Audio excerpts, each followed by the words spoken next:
A poor mechanic led a wild Mustang shelter in his barn. A woman returned with a ring and a story.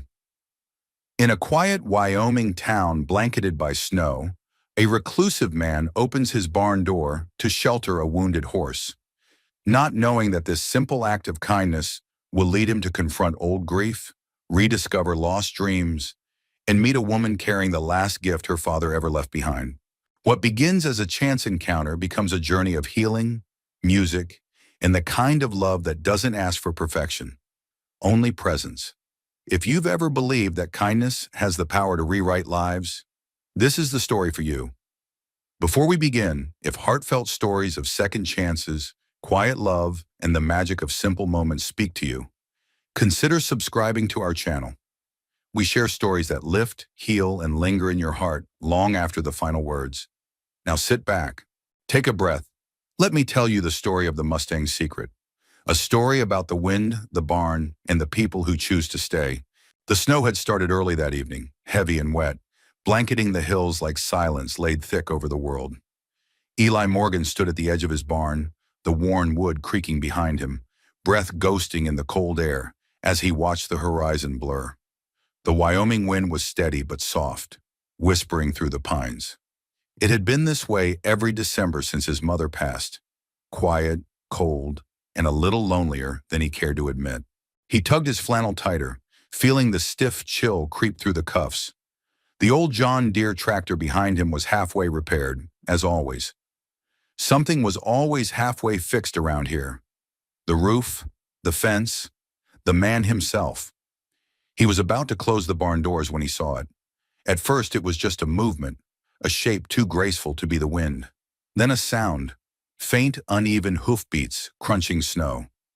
Out of the thickening white came a figure, dark against the pale. A horse. No saddle, no halter. Wild. Eli narrowed his eyes. The Mustang limped, its left shoulder dipped lower than the right, blood drying along one flank. A gash, not fresh, but not yet healed. The animal staggered toward the barn as if drawn by instinct or hope. Eli stepped forward, cautious. Most wild horses ran from humans. This one didn't. It paused just a few feet from him, sides heaving, breath steaming.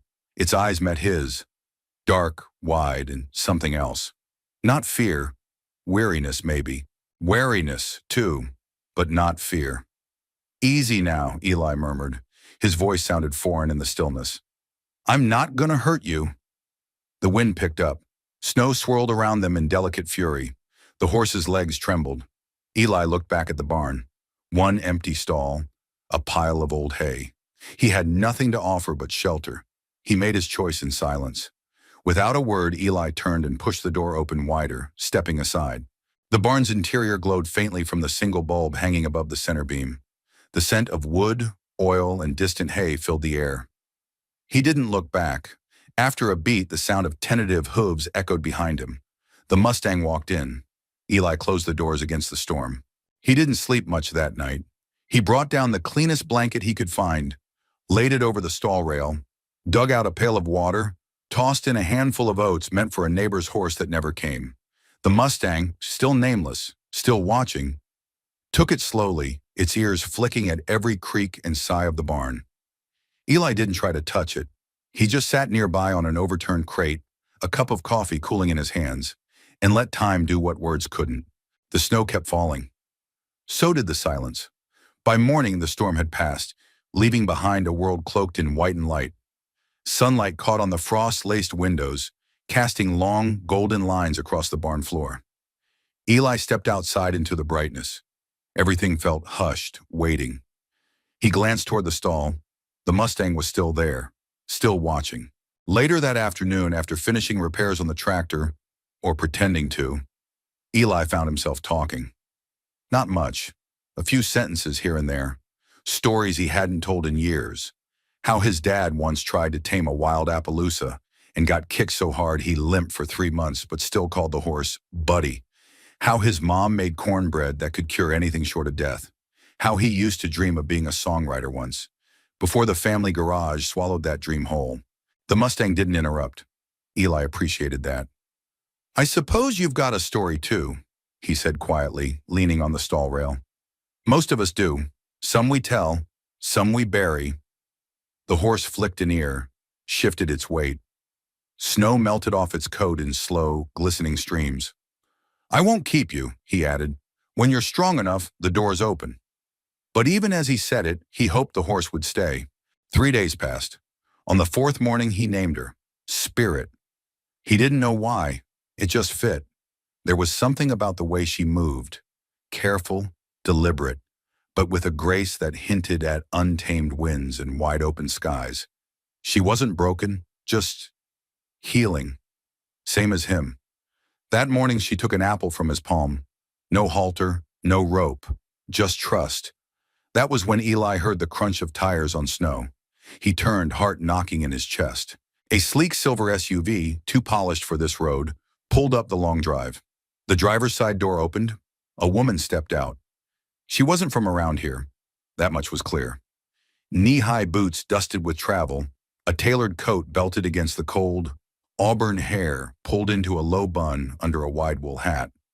Her eyes, green, steady, scanned the property with purpose. She saw Eli, then she saw the horse, and her breath caught. She didn't speak right away, just walked slowly, each step careful, deliberate. When she reached the fence, she looked at Spirit with a softness Eli didn't expect. I've been looking for her, the woman said finally, voice low and clear. That scar on her left shoulder. She used to belong to my father. Eli straightened. She came in 4 nights ago. Storm drove her this way. She was limping. She remembers, the woman whispered, more to herself than to him. Her name's Spirit. My father named her. Eli's breath hitched. Of course it was. He didn't ask what brought the woman here, or how far she'd come. That would come later. All he knew was the storm had carried more than snow that night. It had carried a story, a beginning, and maybe, just maybe, something waiting to be rewritten. Eli didn't sleep that night. Not well, anyway. The barn had never felt so full, not just with the presence of Spirit, who now rested more calmly in the stall, or with the soft rustle of hay as the wind slipped under the boards. No, it was the woman, her voice, her sudden appearance and the strange current that had passed between them when she'd said, she remembers. He sat at his kitchen table, coffee gone cold in his hands, eyes fixed on the snow drifting past the window like time itself. His house was a quiet place, too quiet most days. One framed photo on the wall, his mother laughing, holding a pie. No sign of his father, no signs of his past, really, except what creaked underfoot or gathered dust on shelves. He reached for his old denim jacket, frayed at the cuffs, still smelling faintly of motor oil, and stepped back outside, drawn again to the barn like it was the only place that understood him anymore. The Mustang stood tall this morning. Spirit's shoulder had improved with rest and salve. Eli had cleaned the wound gently each day, talking softly to her even when she flinched. She didn't today. Her eyes followed him calmly, with something new in them. Not trust exactly. Recognition, perhaps. He laid a hand lightly on the stall rail. You've got folks, huh? He said, not expecting a reply. A whole story behind you. Figures. The barn was warmer than outside thanks to the sun slipping through the high windows. Dust motes danced in the beams of light, casting long memories across the dirt floor. The air smelled of cedar shavings, old leather, and something like possibility. Eli walked toward the back corner of the barn, to a place he hadn't touched in years. There, behind a tarp and a stack of unused lumber, sat an old saddle, worn, cracked at the edges, but cared for once upon a time. Next to it, a dusty guitar case leaned awkwardly against the wall. He stared at it for a long moment. He hadn't picked it up since his mother passed. Music had belonged to a different life, one filled with bar gigs on weekends, notebook pages full of lyrics, and dreams that hadn't yet gotten buried under oil filters and overdue bills. Eli blew the dust off the case but didn't open it. Not yet. Later that day, the woman returned. She pulled up the long, snowy drive again, parking beside the rusted pickup out front. Eli was waiting by the barn doors, not sure what to expect. He'd thought she might be gone, figured her visit was some kind of closure. One last goodbye to a piece of her past, but she stepped out of the SUV with a small thermos in hand and a look that suggested she wasn't quite done with this place, or with him. "Brought coffee," she said. "You look like you needed it yesterday." Eli gave a half smile. "You're not wrong." They stood for a moment in silence, snow crunching beneath their boots. Then she asked, "Do you mind if I see her again?" "Not at all." Inside, Spirit stood with her head low but alert, ears twitching at their approach. "She's calmer today," the woman said softly, kneeling slightly by the stall gate. Her fingers rested against the wood as if she were touching something sacred. "She's a fighter," Eli said, "but there's gentleness in her too. Reminds me of someone I knew." The woman glanced up.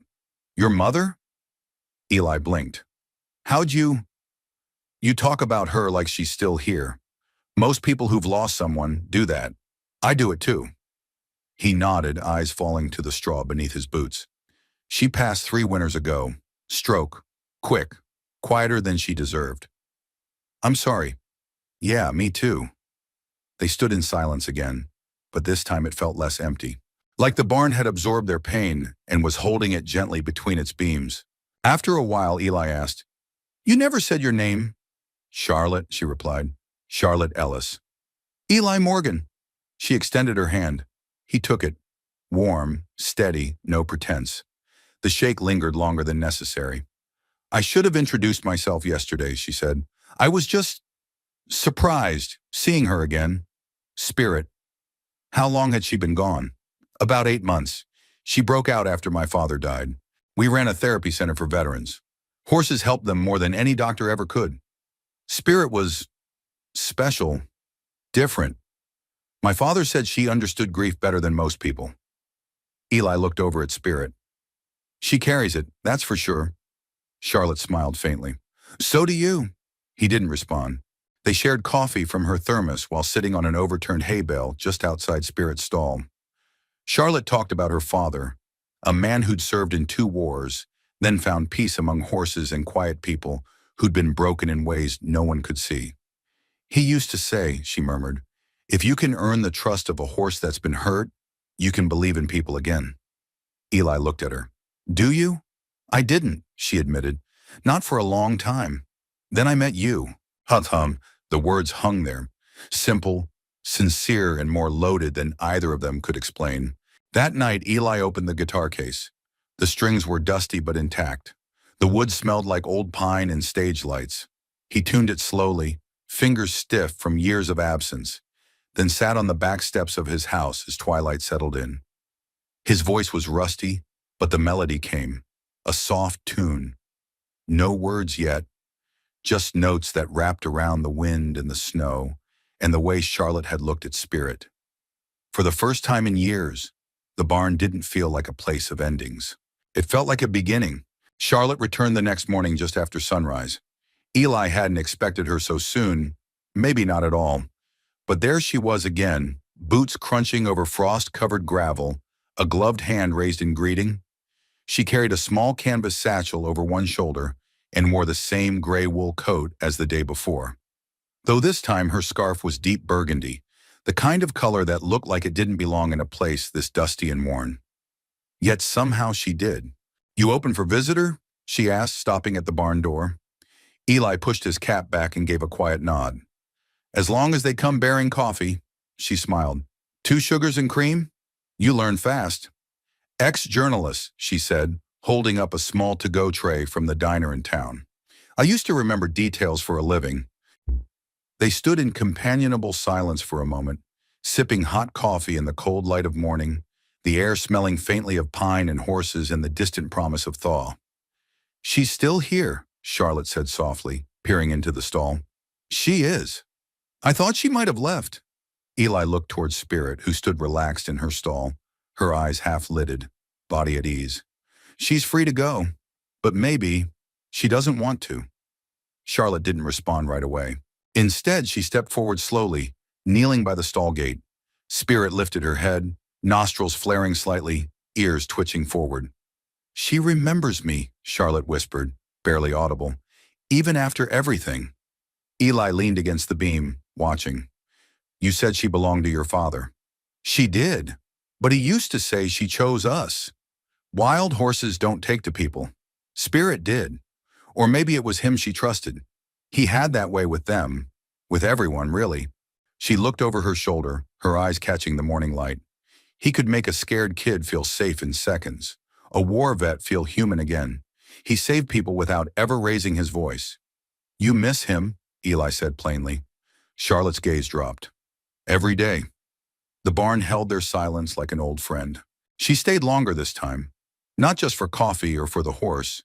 Eli saw it in the way she lingered, the way her fingertips brushed old nails in the barn wall, like reading Braille from someone else's past. She asked questions too, not nosy but curious. How long have you lived here? Since I was born, left for a while, came back when Mom got sick. You ever think about leaving again? Eli paused, then shook his head. Leaving's easy. Staying takes more guts. Charlotte nodded thoughtfully. That sounds like something my dad would have said. She wandered the barn as if tracing memory paths in the dust. Her hand skimmed a broken halter, paused at an old feed bin, then came to rest on a carved wooden sign hung askew near the tack room. Morgan and Sons, auto repair, honest work at honest prices, she read aloud. You got any sons I should know about? Eli smiled faintly. No sons, just an old dream my dad had. I like it. Sounds like something steady, something real. He looked at her, really looked. The steady gaze, the subtle strength in how she carried herself, the way she noticed small things without needing to say much. Her eyes reminded him of something he couldn't quite place. Can I ask you something? He said, voice lower. Of course. Why are you really here? Charlotte met his eyes, green, clear, and deeply present. I came looking for Spirit, she said. But maybe I stayed because I've been looking for something else too. Some place that doesn't move at the speed of grief. Someplace still. Eli's throat tightened unexpectedly. You ever find it? He asked. I'm not sure, she admitted. But this feels closer than anything's felt in a long time. That afternoon they walked the perimeter of the property together, boots pressing patterns into fresh snow. Spirit watched from the open barn, head resting gently on the stall door. Eli told her about the far pasture that hadn't seen horses in years, how he used to run it with his dad and their old quarter horse named Duke, told her about the pine tree on the hill that split during a lightning storm, and how he used to climb halfway up to feel like the world was bigger than the pain of it. Charlotte listened, hands in her coat pockets, nodding occasionally but mostly just being there, like she understood that some things needed to be spoken just once and heard fully. When they returned to the barn, the light was beginning to shift toward dusk. A soft orange glow bathed the rafters, and the air turned crisp. Charlotte paused near the door. I should go. Eli nodded, though something in him rebelled against the idea. She hesitated. I might be back tomorrow, if that's all right. You don't have to ask, he said quietly. Charlotte smiled, then turned toward her SUV. She stopped just before opening the door and looked back. You know, she said, my father used to say that the people worth trusting always have a compass in their eyes. You just have to know how to read it. And what do mine say? Eli asked. She held his gaze, something unreadable flickering in hers. They say you don't know how good you are. Yet. Then she drove away, leaving tire tracks like brush strokes across the snow. That night, Eli walked back into the barn after dinner, guitar in hand. He sat just outside Spirit's stall, strumming softly in the dim light, not quite playing a song, but something close. Spirit stood quietly nearby, shifting her weight, occasionally flicking her tail. When he looked up, her ears were turned toward him, and somewhere deep in the quiet of the barn, he thought he heard another set of footsteps, echoing not from the past but from the direction of something just beginning. The third morning, Charlotte came back. She brought cinnamon rolls. Eli found her already in the barn by the time he stepped out with his second cup of coffee. She stood by Spirit's stall, one hand resting lightly on the rail, her breath fogging in the cold air as she spoke softly to the Mustang. She let me touch her muzzle today, Charlotte said, not turning around. Didn't flinch. She's picky, Eli replied, leaning against the barn door. But she knows a good soul when she sees one. Charlotte turned then, a smile flickering at the corner of her mouth. You keep saying things like that, I'll start thinking this is a Hallmark movie. Eli shrugged. I don't have cable. She laughed. And it was the kind of laugh that warmed places inside him he didn't know had gone cold. They sat on a hay bale just outside Spirit's stall, each holding a mug and a roll, steam rising from the coffee, sun streaking through the upper slats of the barn like quiet blessings. There was something sacred about the morning, the soft hush of the world still stretching awake, the rustle of the horse shifting in straw, the unspoken comfort between two people who had stopped needing to fill every silence. Charlotte took a sip, then glanced over at him. "You've been kind. I don't take that lightly." Eli raised an eyebrow. "Most folks would have called animal control. I fed her. That's not exactly sainthood." "You gave her shelter," she said, "when you had nothing to gain." He looked down at his boots. "I know what it's like to need shelter and not know where to find it." That stopped her. For a moment, she didn't speak. "What happened?" she asked softly. Eli took a breath, long and slow. "I left this place when I was 20. Wanted to chase music, make a name for myself. Got as far as Denver. Played some gigs. Slept in a truck more often than a bed. When Mom called to say the cancer had come back, I didn't think twice. I packed up, drove straight home."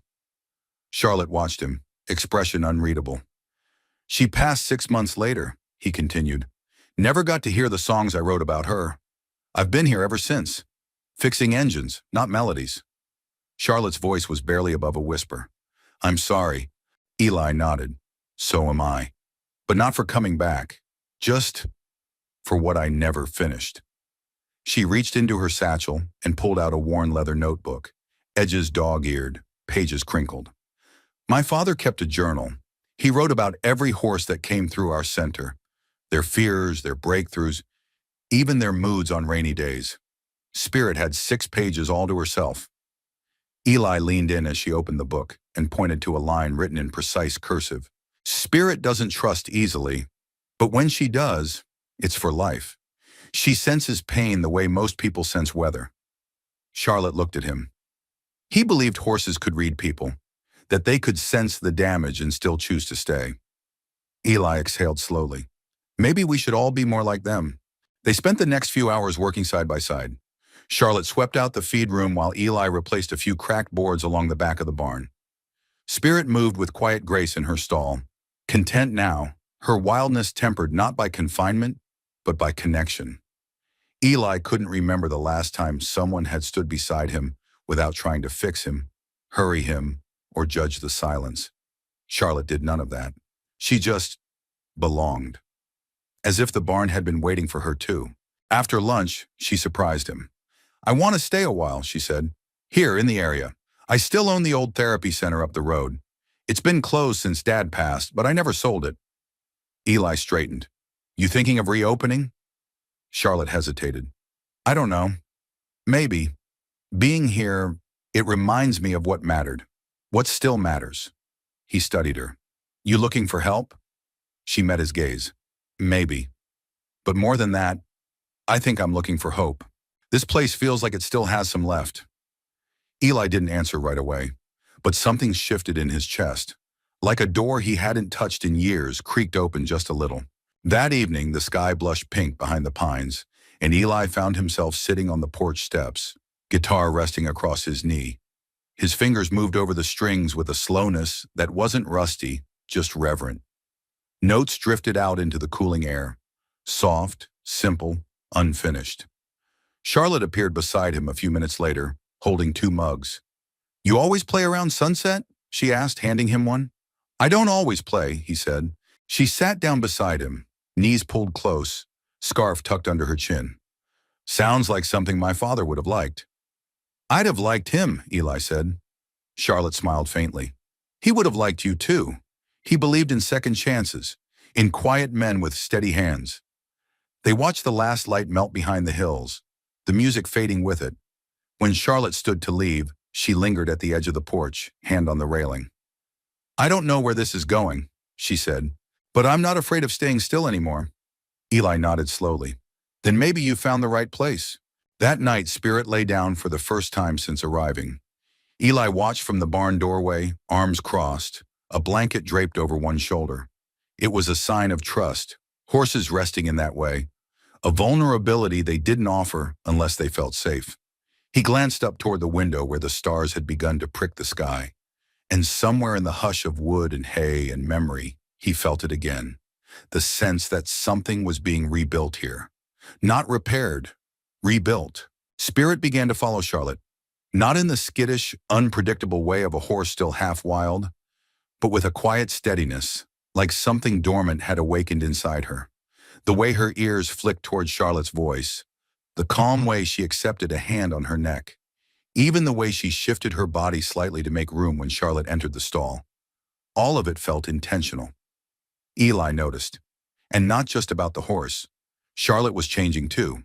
Her steps had grown less cautious, her gaze softer, and every now and then, Eli caught her humming, barely audible, just a few drifting notes, as she brushed Spirit's coat or filled a water bucket. She didn't seem to realize she was doing it, but Eli did. "She's drawn to you," he said one morning, leaning on the doorframe of the barn. Charlotte looked up from where she knelt, brushing Spirit's side. "You think?" Eli nodded. "Mustangs don't fake it. If they don't trust you, they let you know." Charlotte smiled faintly and returned her focus to the horse. "Funny, I used to be the same way." Later that afternoon, they took Spirit out to the paddock. It was the first time since she'd arrived that the gate had been opened for her. No rope or lead line attached. Just a wordless invitation. Eli and Charlotte stood side by side as Spirit hesitated at the threshold, nostrils flaring, testing the wind. Her hoof pawed the snowy ground once, twice before she stepped through and into the open space. They watched as she began to move, first at a walk, then a trot, then a full gallop that sent powder flying behind her like smoke from a long-forgotten fire. Charlotte's eyes shimmered as she watched. "She's beautiful." Eli didn't answer right away. He was too busy watching Charlotte. They walked the edge of the fence together, boots crunching through old snow. The air was brisk, but the sun shone, and for once, winter didn't feel so heavy. Charlotte was quiet for a while, then said, "I used to be afraid of horses." Eli looked at her, surprised. "I know," she smiled. "Kind of ridiculous now. But when I was a kid, I got knocked over by a gelding. Spooked me bad. I wouldn't go near one for years." "What changed?" "My dad. He didn't push, just waited. Let me find my way back. When I did, Spirit was the first one who let me touch her." Eli nodded slowly. "Guess she's good at that, helping people find their way back." Charlotte kicked gently at a tuft of snow.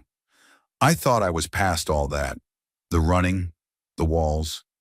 But something about this place," her voice softened. "It reminds me of who I was before everything got complicated." Eli stopped walking. "You were someone who didn't want to be close to anyone?" Charlotte turned toward him. "No, I was someone who was close to people. Too close. I believed in them too much, until they stopped showing up, one by one." There was no bitterness in her voice, just truth. Eli's fingers curled around the fence rail. "You're not alone in that." She looked at him. "No, I don't think I am." That evening, they sat in the barn loft, above the stalls where old hay still clung to the corners, and spider webs glistened in the last light. Eli had brought up a lantern, and Charlotte brought 2 mugs of cider. They didn't speak much. Just watched the sun fall behind the hills and the sky shift to shades of copper and indigo. "Do you ever wish things had turned out differently?" Charlotte asked suddenly. Eli took a long sip. "All the time. But wishing never built anything." She studied him. "No, but it can be a place to start." He turned to her. "What about you? You ever think about selling the center? Moving on?" "I almost did," she said. "A few times, but something always stopped me. Guilt, maybe, or hope." Eli nodded. "Sometimes those two feel a lot alike."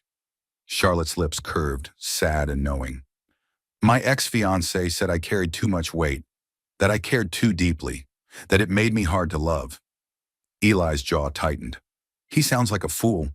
"He was just tired," she replied, surprising him. "Tired of trying to hold up someone who refused to fall apart." The loft was quiet again, the kind of quiet that made your own heartbeat feel loud. "You ever let yourself fall?" Eli asked, his voice low. Charlotte looked down at her hands, fingers wrapped around the warm mug. "No, but lately..." I've thought about it. They sat in silence, the closeness between them no longer accidental. Below them, Spirit stirred, letting out a soft huff, like she too sensed the shift in the air. Later, when Eli walked her to her SUV, the moon had risen, pale and round above the barn. Charlotte lingered by the door, hands tucked into her coat pockets. "Thank you," she said. "For what?" "For not asking me to leave." Eli's brow furrowed. "Why would I?" "Because sometimes, when people get too close, they get scared of the broken parts." "I've got plenty of those myself," he said. She tilted her head, studying him. "Maybe that's why this doesn't feel so broken." "Dear arm." Then she leaned forward, just slightly, and pressed her cheek to his. Not a kiss. Not yet. But close. It was enough to leave him standing there long after she'd driven away, the night wind carrying the scent of hay, cider, and something else he couldn't quite name. Inside the barn, Spirit rested her head against the stall door and let out a low, contented breath. Whatever storm had brought her here, it had passed. And whatever came next, Eli had the sense that it wouldn't be faced alone. It began with the smell of smoke. Eli had woken early that morning, something restless in him, and gone out to the barn just as dawn broke. The air was cold, crisp, the frost clinging to fence posts like crystal lace. He'd intended to check on Spirit and maybe finish fixing the tractor's ignition coil. Routine, comforting. But halfway through tightening a bolt, the scent hit him, acrid and sharp, like burning oil in old wood. Not strong, not yet, but enough to raise the hair on his arms. He dropped the wrench. The fire was small, but fire in a barn is never really small. It had started near the old tool cabinet, likely from a frayed extension cord Eli had meant to replace weeks ago. A spark, some dry straw, and then smoke curling upward like a warning. Eli's first instinct wasn't to panic. It was to move. He rushed toward the corner, yanked the plug, and kicked hay away from the smoldering edge. The flames licked up one side of the wall, but hadn't caught fully yet. Grabbing an old fire extinguisher from the post, he pulled the pin and doused the area. White foam clouding the air as the hiss echoed through the barn. When the last ember fizzled and the smoke began to settle, he stood there, breathing hard, hands shaking. Not from the effort, but from the realization of how close it had come. Spirit had stirred anxiously in her stall, but hadn't panicked. He moved to her, soot staining his shirt, and rested a calming hand against her neck. "It's okay," he murmured, voice hoarse. "It's over." But something in him knew that wasn't entirely true. Charlotte arrived less than an hour later. Eli hadn't called her, but she'd shown up anyway, almost as if she'd felt it. He was sitting on the barn step, shirt streaked with soot, hands wrapped around a cup of water he hadn't touched. Smoke still clung faintly to his skin. The place smelled wrong now, like something scorched that couldn't be undone. Charlotte approached slowly, her eyes scanning the blackened patch of wood near the far corner. "What happened?" she asked, kneeling beside him. "Electrical," Eli replied, voice flat. "Could have been worse. You okay?" He nodded once, but his eyes stayed on the floor. "Just tired."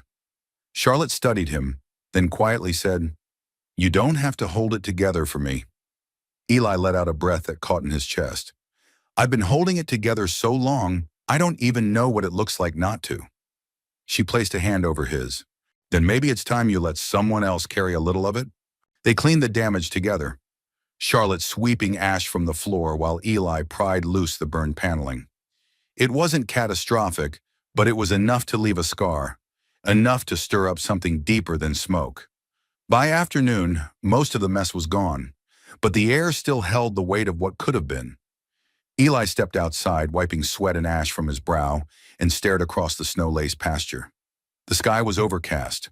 A pale sheet stretched across the earth. Charlotte joined him, arms folded. "You're not just shaken because of the fire," she said softly. "No." He didn't offer more. She waited. Eli exhaled through his nose. "When my mom was sick, she'd sit in that barn every afternoon, even when she couldn't walk well. She said it made her feel alive. That barn, it's the last piece of her I have." Charlotte nodded slowly. "And today you almost lost it." He nodded, jaw clenched. Charlotte turned toward him. "Your mother sounds like someone who would have loved this version of you." Eli looked at her, eyes dark. "This version?" the one who still shows up, even when it hurts. That night, Charlotte didn't leave. She stayed for dinner, reheated chili and cornbread from the freezer. Nothing fancy, but the warmth of it filled the house in ways that hadn't happened in years. Afterward, they sat by the wood stove, the silence between them thicker than usual, but not heavy. It was the kind of silence that waited, not for conversation, but for trust. Charlotte held her mug between both hands. "You ever think about starting over?" she asked quietly. Eli looked up. "You mean somewhere else?" "No, I mean from where you are. Not pretending the past didn't happen. Just not letting it be the whole story." Eli studied her. "Is that what you're doing?" She gave a small, sad smile. "Trying to." He nodded slowly. "Then maybe I'll try too." It was late when she finally stood to leave, coat draped over her arm. Eli walked her to the door, the floorboards creaking under their feet. Just before stepping onto the porch, she turned to him. "Can I tell you something?" "Of course. I think I came here looking for Spirit, but I'm starting to think she's not the only one who needed a place to heal." Eli's chest tightened, but he didn't look away. "And maybe," she added, "I'm not the only one." She reached up and brushed a smudge of ash from his cheek, her touch lingering longer than necessary. "Good night, Eli." "Good night, Charlotte." When she left, Eli didn't go back inside right away. He stood there on the porch, hands in his pockets, staring out over the snow-covered hills as fog rolled in low and slow, softening the edges of everything. The barn light glowed faint behind him, warm despite the charred corner. Spirit stirred gently in her stall, her breath rising in little clouds that caught the light. And for the first time in years, Eli let himself feel it fully. Fear, gratitude, longing, and something else he didn't quite have a name for. Something just beginning to rise like smoke through wood that refused to burn all the way down.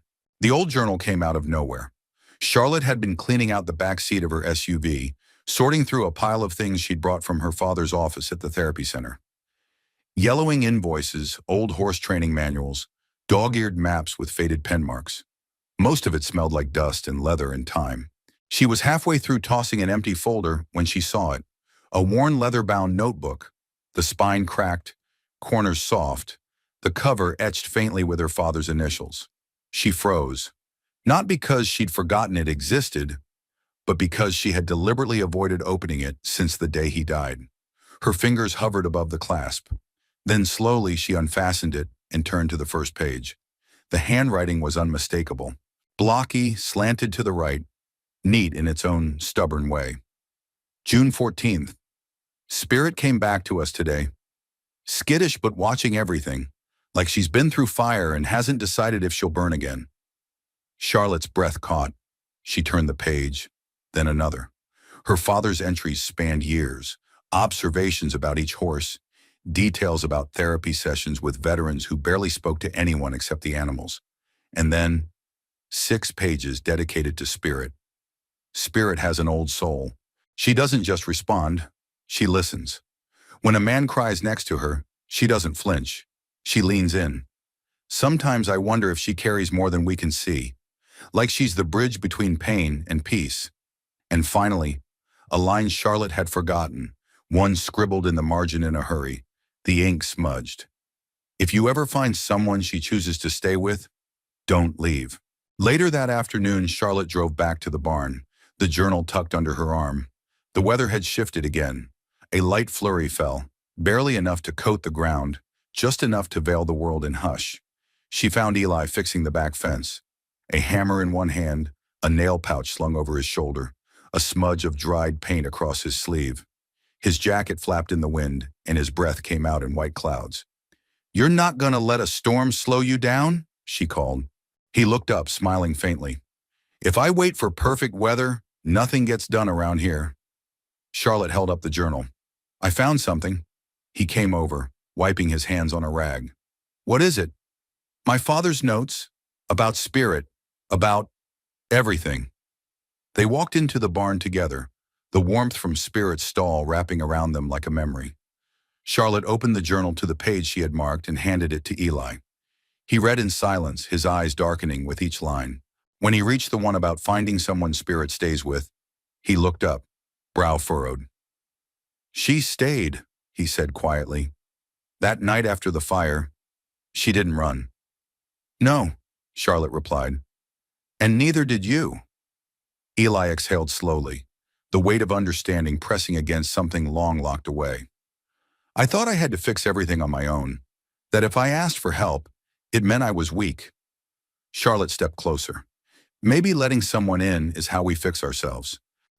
There was no kiss, no dramatic pause, just the soft ache of truth between them, quiet, real, and heavier than any embrace. That evening, they sat in the tack room with the journal open between them. Charlotte read aloud, passages about horses and soldiers, about the way her father saw the world in gestures and silences rather than speeches. Eli listened, sometimes nodding, sometimes smiling at a name he remembered from town. A veteran who used to stop by his shop to borrow tools and never return them. When she finished reading, Charlotte closed the journal and said, I think I want to reopen the center. Eli raised his eyebrows. Really?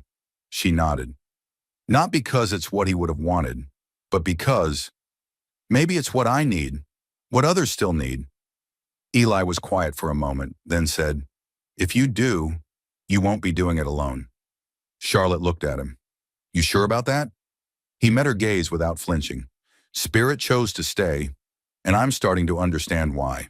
Later that night, long after Charlotte had gone, Eli found himself back in the barn. The moonlight filtered through the loft window, casting soft silver shapes across the wooden floor. Spirit stood in her stall, calm and still, the steady rise and fall of her breath like a lullaby in the dark. Eli stepped into the stall, moving slowly. Spirit turned her head toward him, her eyes reflecting the light. He didn't speak, just stood there, letting her presence anchor him. Then for the first time, she took a step forward and rested her muzzle lightly against his chest. Eli closed his eyes. He had spent so many years holding everything in.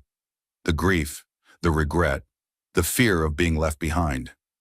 But in that moment, as a once wild creature offered him the simplest form of trust, something cracked gently open inside him. He didn't cry, but he let himself feel everything. The next morning when Charlotte returned, she found Eli brushing Spirit's coat with slow, practiced strokes. The radio played softly from a shelf nearby, an old country tune about dust and time and coming home. Charlotte held out 2 coffees. You're early, Eli said, smiling. So are you. They stood together, shoulder to shoulder, watching Spirit as she stretched her neck toward the sunlight pouring through the barn slats. Charlotte glanced at Eli, then whispered, Thank you. For what? For not turning away from the ghosts. He looked at her, a strange softness in his eyes. Some ghosts just need to be saddled up and ridden through. That's how they stop haunting you. Charlotte nodded slowly, and for the first time in years, she didn't feel like running. The guitar had lived in the shadows of the tack room for nearly a decade. Eli didn't talk about it. People who knew him long enough remembered the boy with the calloused fingers and notebooks full of lyrics, the teenager who played at county fairs and dreamed of Nashville. But that boy had been buried under years of responsibility, behind barn doors and engine grease, and the quiet grief of becoming the man everyone needed him to be. He hadn't touched it since his mother passed, until today. Charlotte found him staring at the case like it might bite. I didn't know you played, she said gently. Eli didn't look at her. I used to. She stepped beside him. May I? He hesitated, then nodded. Charlotte knelt, unbuckled the aged leather straps, and opened the case. Inside, the guitar lay like a sleeping memory, a little dusty, a little worn, but beautiful. The wood had darkened over time, the pickguard scratched in the way instruments get when they've lived a full life. She ran her hand over the body with reverence. She's a beauty. She was my mom's favorite, Eli said quietly. She'd sit in that rocking chair and hum while I played. Said it reminded her of better days. Maybe it still can, Charlotte said, standing slowly. Eli looked at the guitar, then at her. She'd like you, he said. Charlotte blinked, a little caught off guard. Why? Because you listen, he replied. You show up. Charlotte smiled faintly, and something fragile but real passed between them. The kind of moment that didn't need music, because it already was. That evening, the barn took on a new kind of life. They had opened the loft windows and lit candles in jars, their glow soft against the worn wood. Charlotte dragged in 2 chairs from the house. Spirit stood in her stall, ears flicking toward the music as if remembering. Eli sat on a hay bale with the guitar resting on his knee. His fingers trembled at first, awkward and uncertain, but the strings welcomed him back like an old friend. He strummed a few chords, rusty but recognizable. A melody took shape. Not a full song, just fragments. Charlotte listened in silence, hands wrapped around a mug of cider, her eyes never leaving him. Eli didn't sing, not yet, but he played, slow and soulful, something that sounded like home and longing and all the things he'd never found the words for. When he stopped, the silence was thick and golden. Charlotte spoke softly. "What's it called?" Eli looked down. "Doesn't have a name yet." "It sounds like a beginning," she said. He chuckled. "You think every broken thing is the start of something new?" "No," she replied, "but I think you do." Afterward, they cleaned out an old trunk near the feed room, full of forgotten things. Worn halters, a rusted set of spurs, and a tin box of photographs wrapped in twine.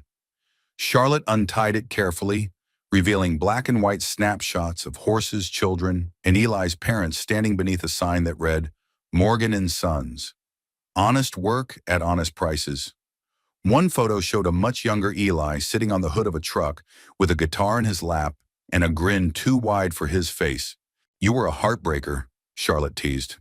"Still am," Eli deadpanned. She laughed, and the sound felt like a song he hadn't written yet. They sat on the floor of the barn surrounded by pieces of the past, the warmth from the lantern flickering over their shoulders, and for the first time, Eli spoke about his music. Not just the dreams, but the loss. "I stopped because I thought dreams were selfish," he said. "That playing a song while my mother fought for breath felt wrong. That writing lyrics about heartache while she was fading was indulgent." Charlotte's voice was steady. "No, it was survival. Just because it hurt didn't mean it wasn't holy." Eli swallowed hard. "She used to hum when you played," she added. "That sounds like faith to me."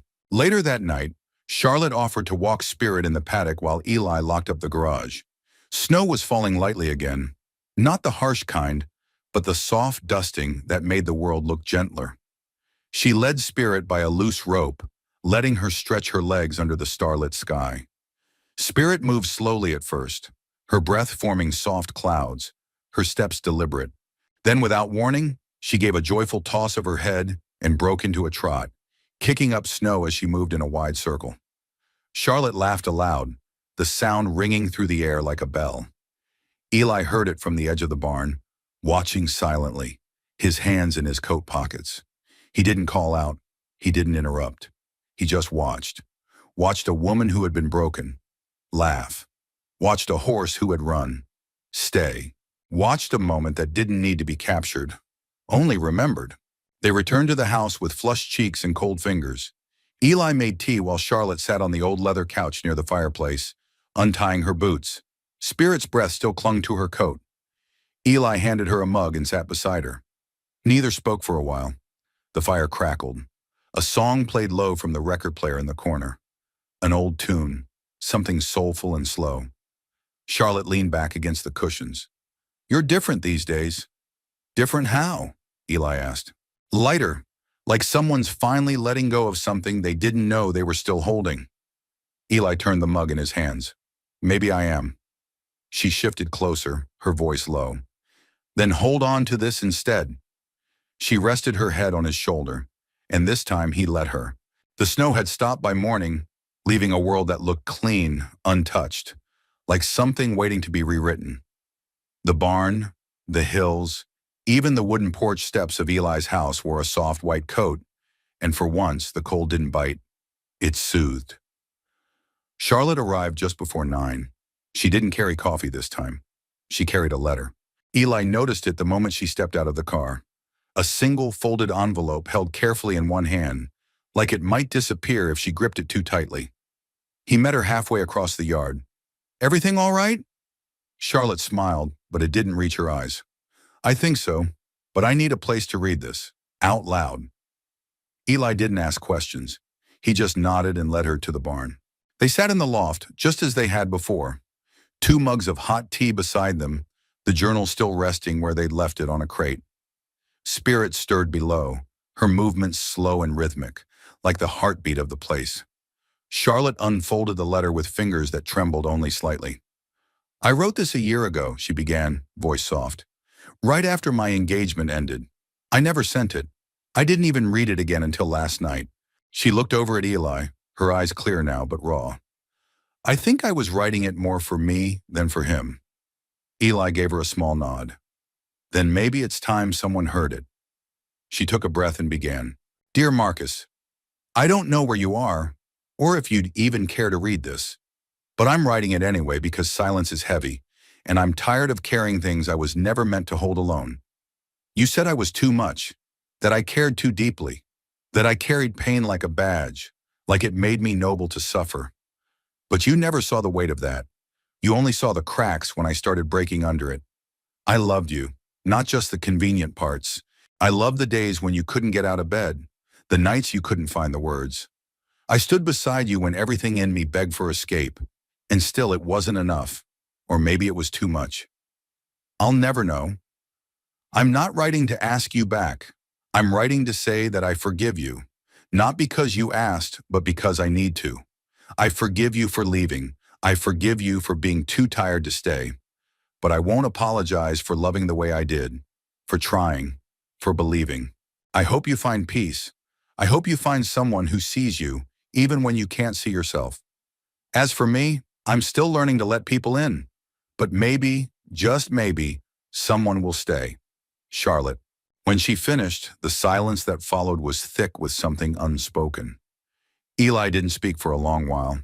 He just let the words settle. Let the pain, the strength, the quiet grace of it all hang there between them, like smoke after a fire. "That was beautiful," he said finally. "It hurt to write," Charlotte admitted.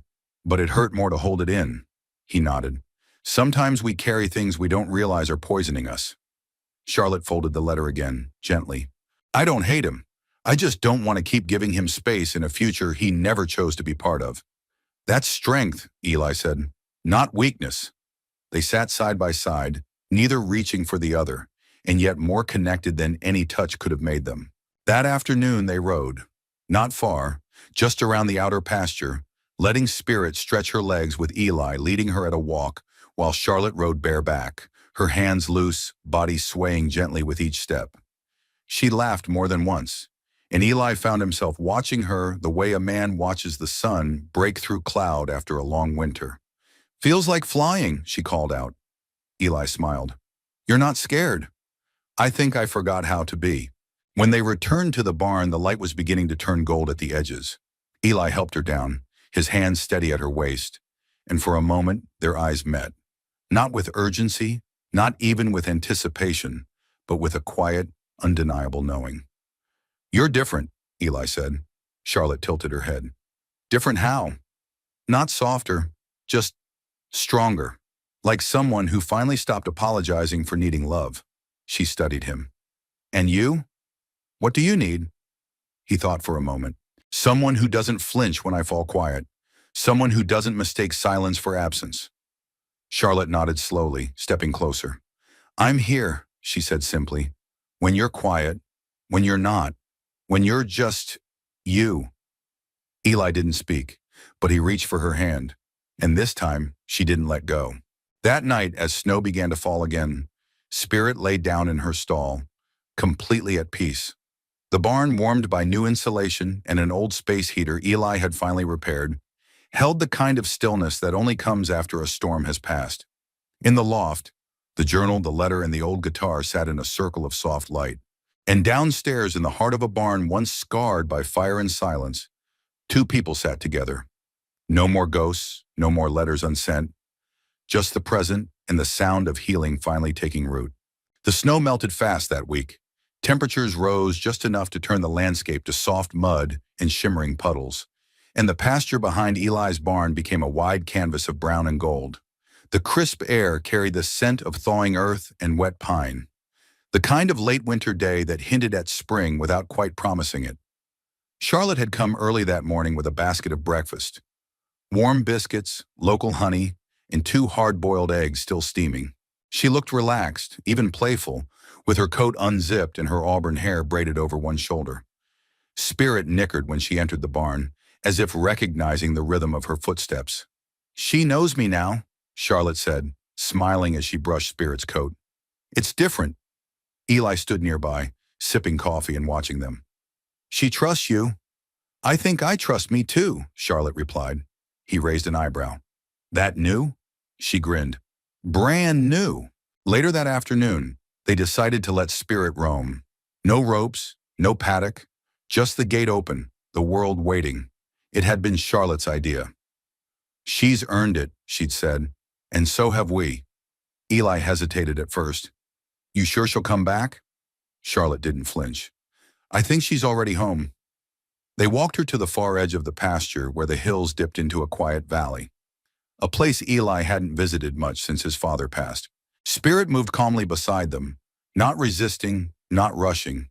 The sky above was a pale blue streaked with drifting clouds, and the wind carried only the faintest chill.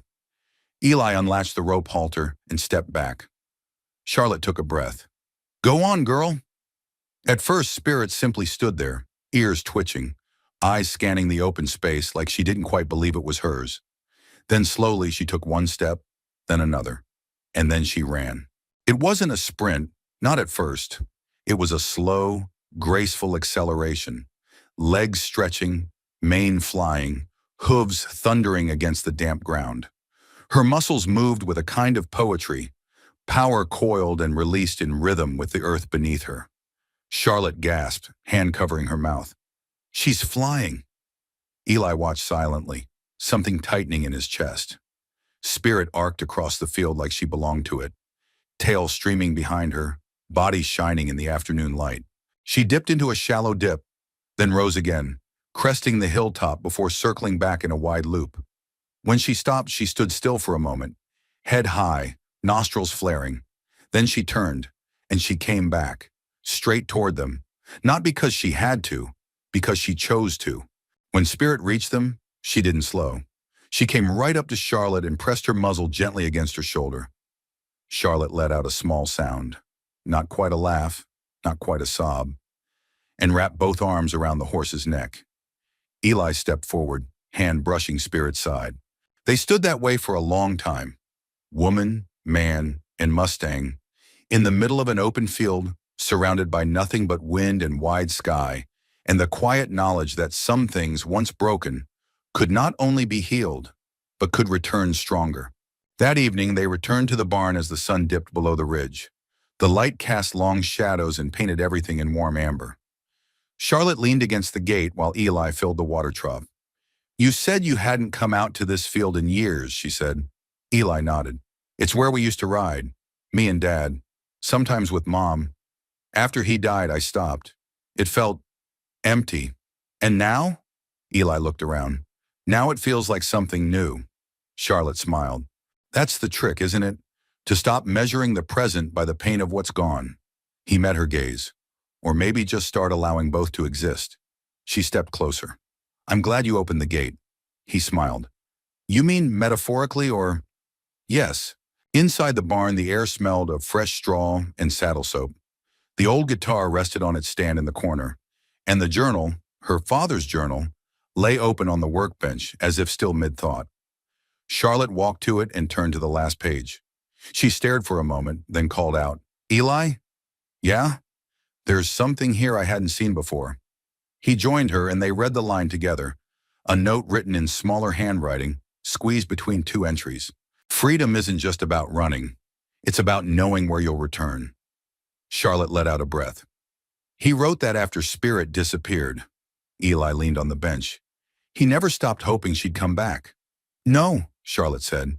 "And maybe he was teaching me something too." Eli glanced at her. "What's that?" She looked at him, eyes steady. "That love doesn't always mean holding on. Sometimes it's letting go, and trusting what's meant to stay will choose to." That night, the stars came out early, crisp and sharp in the sky. Eli sat on the front porch with his guitar again, strumming softly as Charlotte leaned against the post beside him, a blanket over her shoulders. Spirit stood out in the paddock, her silhouette calm against the moonlight. Not locked in, not fenced. Just there, choosing to stay.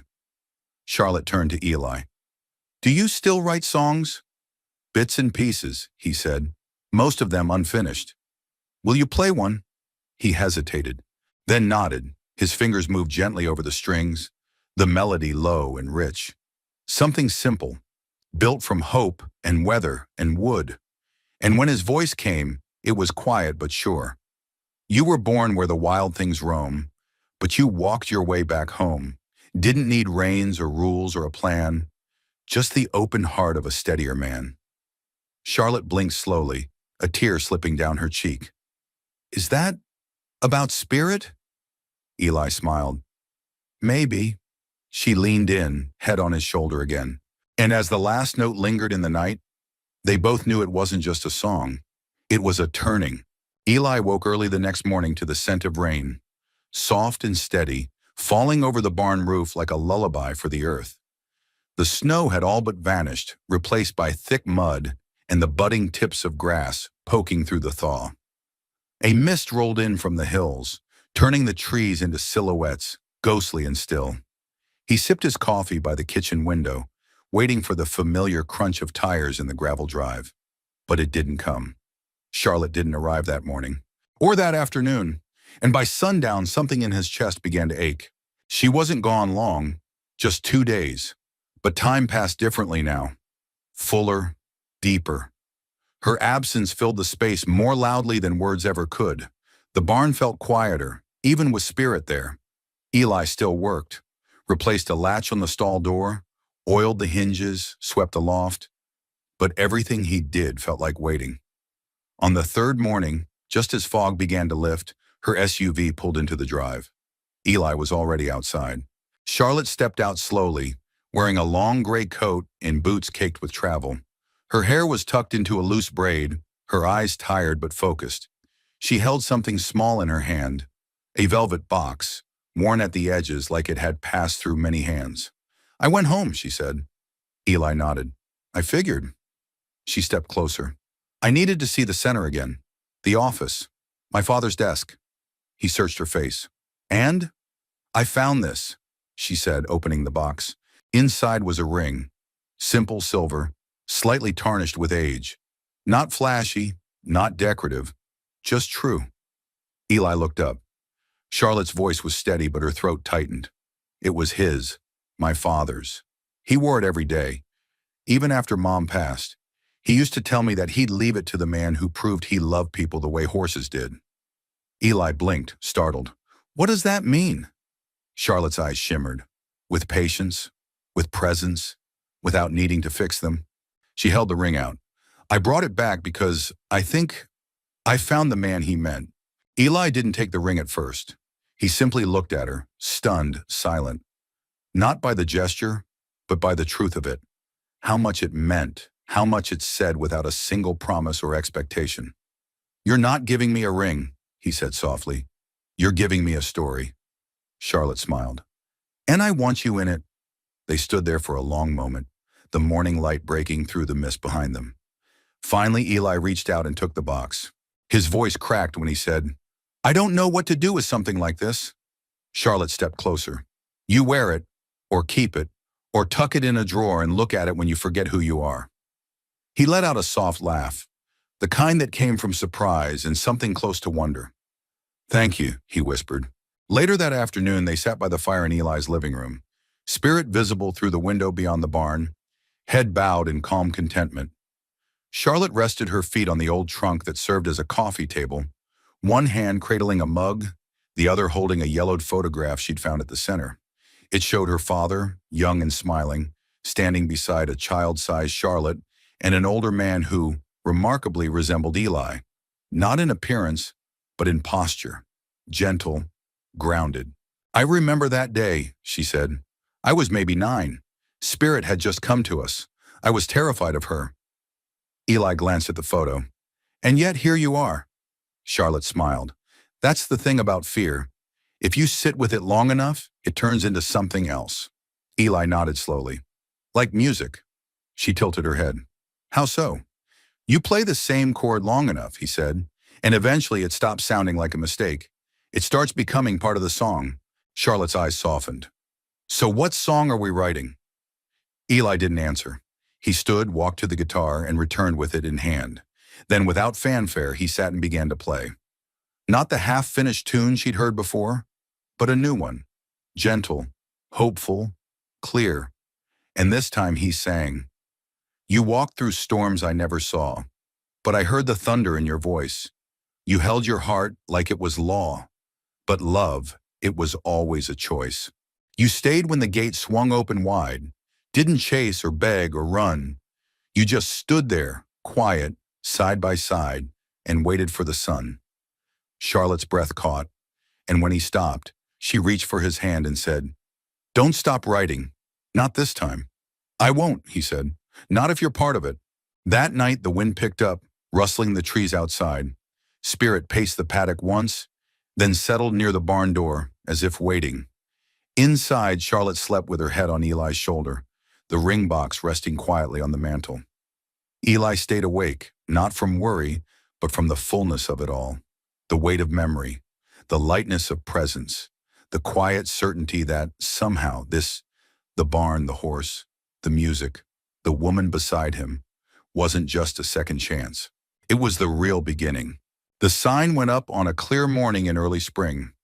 It wasn't grand or polished, just hand-painted with care on an old cedar plank Eli had salvaged from the broken fence line. The letters were simple, strong, Ellis and Morgan Equine Haven, and beneath them, in smaller script, a place to rest, remember, and begin again. Charlotte stepped back, brushing sawdust from her jeans, a faint streak of green paint on her cheek. You sure it doesn't look crooked? Eli, holding a level in one hand, tilted his head. Maybe a little, but so are we. She laughed, elbowing him. That's not reassuring. Who said I was trying to be? The small barn behind them, once Eli's personal refuge, now had 3 stalls open and ready, a fresh paddock fence, and a converted loft where Charlotte had installed shelves of journals, therapy tools, and old photographs from her father's archive. A space that had once echoed with loss now carried the steady rhythm of purpose. The first veterans were scheduled to arrive in a week. Spirit would be part of the program. So would Eli's music. He still wasn't sure how that happened. That evening, Charlotte sat on the front steps with a cup of tea, watching as Eli helped one of the neighbor kids saddle Spirit for the first time. The boy, shy and hesitant, kept glancing at Eli with wide eyes, but followed every instruction. Spirit stood patiently, solid and still. When the boy finally climbed up, Charlotte saw the moment something shifted. Not in the horse, but in the child. His shoulders straightened, his breath steadied, his grip relaxed. The smallest victories are often the quietest. She turned to Eli as he approached the porch, brushing hay from his shirt. You were good with him, she said. He didn't need much, just someone not to rush him. Still, she said, I think you underestimate the kind of difference you make. He sat beside her. Funny. I used to think I had to do something big. Make music, win crowds, be remembered. And now? He shrugged, smiling. Now I think if someone feels safe when they're near me, that's enough. Charlotte looked at him for a long time, then leaned her head on his shoulder. That's more than enough. A few days later, they held a small opening gathering. Nothing elaborate, just a dozen locals, 2 visiting veterans, and a lot of homemade food. Spirit stood near the fence as if overseeing it all, calm and regal, her scar barely visible beneath her brushed coat. One of the veterans, a tall man with a deep voice and a nervous posture, asked if he could sit with her. Of course, Charlotte said. He approached slowly, then paused a few feet away. Spirit watched him, ears forward. He didn't speak, just sat on the ground and breathed. 10 minutes passed, then Spirit stepped toward him, unhurried, deliberate, and rested her nose gently against his shoulder. The man's eyes filled. He didn't move, didn't speak, but something deep and silent shifted in that moment, and Charlotte understood again why her father had called horses the quietest healers. That night Eli played, not in a concert hall, not on a stage, just in the barn, surrounded by straw and wood and the scent of lavender oil Charlotte had placed in jars along the stalls. The guitar rested easily on his knee, and the crowd was just a handful of people and one woman he hadn't known how much he needed until she walked back into his life with a ring and a story. Charlotte sat on a hay bale, barefoot, her dress catching the candlelight. Eli sang a new song, one he'd written slowly, across seasons, across silence. They say the wind won't ever stay. It's meant to roam, to lose, to stray. But sometimes home's a hand outstretched, a word unsaid, a heart confessed. So if you find a place to land, where no one asks, no one demands, then plant your feet and rest your name. You're not a storm. You're not to blame. You're just a soul who dared to stay, where even wind forgot its way. When the last chord faded, the barn was silent. Not from emptiness, but reverence. Charlotte stood, walked to him, and placed her hand on his heart. "You found your way back," she whispered. Eli smiled. "So did you." In the weeks that followed, the center grew, not in size, but in depth. A single mother and her teenage daughter came every Thursday to ride. A man in his 70s returned just to brush the horses and talk to Charlotte about forgiveness. One afternoon, Charlotte found Eli teaching a young girl to tune a guitar. She had never played before, but something in the sound made her laugh. A real, unfiltered laugh that filled the rafters like sunlight. And Spirit stayed. She roamed the pasture but always came back. Every evening she stood by the barn door at dusk, as if waiting for one of them to come out and say, "It's time to rest now." On the first warm night of summer, Eli and Charlotte sat beneath the stars on the porch swing. The wind was soft, barely there. Charlotte traced circles on Eli's hand. "Do you ever think about the day she showed up?" He nodded. "Every day. If you hadn't opened that barn door—" Eli turned to her, voice quiet. "It saved me, letting her in." She leaned closer. "And what about letting me in?" "That saved the rest of me." They didn't marry that year. There were no rushed declarations, no dramatic vows. Instead, they built a life, one gentle moment at a time. A song, a hand on the back, a horse that chose to stay. In time, people from miles around began to speak of the place like it held some kind of quiet magic. They weren't wrong, because kindness is a kind of miracle, and love, the patient, steady kind, is a wild thing that doesn't ask to be tamed. It only asks to be welcomed. Now, we'd love to hear from you. Where are you watching from? And what part of this story touched your heart the most? Drop a comment below. We read every one, and your stories mean the world to us. If this tale of quiet love, second chances, and the healing power of kindness spoke to you, please consider subscribing to our channel. We share stories just like this, stories that remind us that the smallest acts of goodness can ripple into something life-changing. Thank you for spending your time with us today. Until next time, stay kind, stay hopeful, and never underestimate what a single open door can lead to.